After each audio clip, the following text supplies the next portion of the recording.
வணக்கம். வணக்கம். நீங்க யாரை பத்தி பேச போறீங்க? காயிதே மில்லத், கண்ணியமிகு காயிதே மில்லத். காயிதே மில்லத்தை பத்தி பேச போறீங்க, பேசுங்க. அவரை ஏன் பிடிக்கும் அப்படின்னா, அவர் ஒரு இஸ்லாமியனா, இந்தியனா, தமிழனா, தலைவனா, தனக்குத்தானே ஒரு இலக்கணம் வச்சுட்டு அந்த இலக்கணத்துக்கு படியே வாழ்ந்தாரு. அவர் நிறைய பதவிகள் வகிச்சாரு.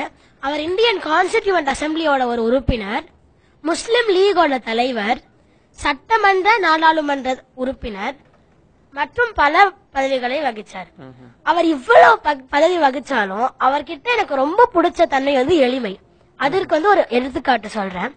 அவர் குரோம்பேட்டையில ரொம்ப சின்ன வீட்டுலதான் வாழ்ந்தாரு. அவங்க வீட்டுக்கு யாராச்சும் வந்தாங்கன்னா அவங்கள உட்கார வைக்க கூட அந்த வீட்டுல இடம் கிடையாது. அது மட்டும் இல்லாம அவர் மண்ணடி அலுவலகத்துக்கு போனோம்னா மின்சார ரயில்ல புறப்பட்டு கடற்கரையில இறங்கி அங்கிருந்து ரிக்ஷால தான் மண்ணடி அலுவலகத்துக்கு போவாராம்.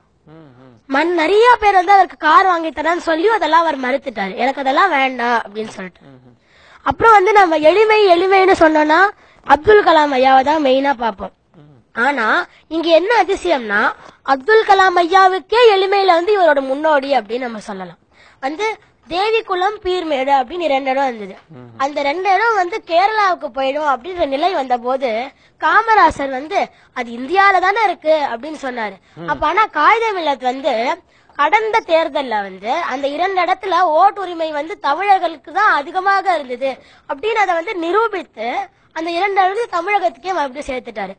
இதுல இன்னொரு அதிசயம்னா, அவருக்கு ஓட்டு நிறைய கிடைக்கிற இடம் கேரளா தான். ஆனாலும் அது தமிழகத்துக்கு தான் அவர் சேர்த்தாரு. இவ்வளவு நேர்மையா இருந்தாரு அவரு. ஆனால் இன்றைய அரசியல்வாதிகள் எப்படி இருக்காங்க? தேர்தல் காலத்துல முதலீடு பண்றாங்க, பதவிக்கு வந்ததுக்கு அப்புறம் பங்கீடு பண்றாங்க.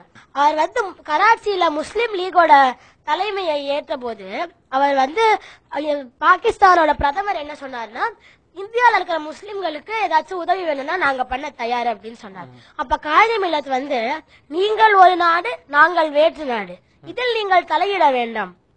இந்தியாவில் உள்ள முஸ்லிம்களுக்கு ஏதேனும் உதவி செய்ய வேண்டும் என்றால் உங்கள் நாட்டில் உள்ள சிறுபான்மை இந்துக்கள், சீக்கியர்கள், கிறிஸ்துவர்களை துன்பம் இல்லாமல் பார்த்துக் கொள்ளுங்கள் என்றார். அவர் இஸ்லாமியனாக இருந்தும் இப்படி சொல்றார் என்றால் அவருக்கு எவ்வளவு மத நல்லிணக்கம் இருக்கும் சார். அவ்வளவு மத நல்லிணக்கம் கொண்டவர் அவர். இந்திய திருநாட்டினுடைய தேசிய மொழியாக எது வர வேண்டும் என்று சிந்தித்த போது முதுமையான மொழியாகவும் எல்லா கருத்துக்களையும் தன்னகத்தை கொண்ட மொழியாகவும் இருக்க வேண்டும் என்று சொன்னால் தமிழுக்கு ஈடு இணையுள்ள மொழி வேறு என்றும் கிடையாது. எனவே இந்திய தேசியத்தினுடைய தேசிய மொழியாக, ஆட்சி மொழியாக தாய்மொழியாகிய தமிழ்தான் வர வேண்டும் என்று வாதிட்டவர் மரியாதைக்குரிய காயிதே மில்லத் அவர்கள்.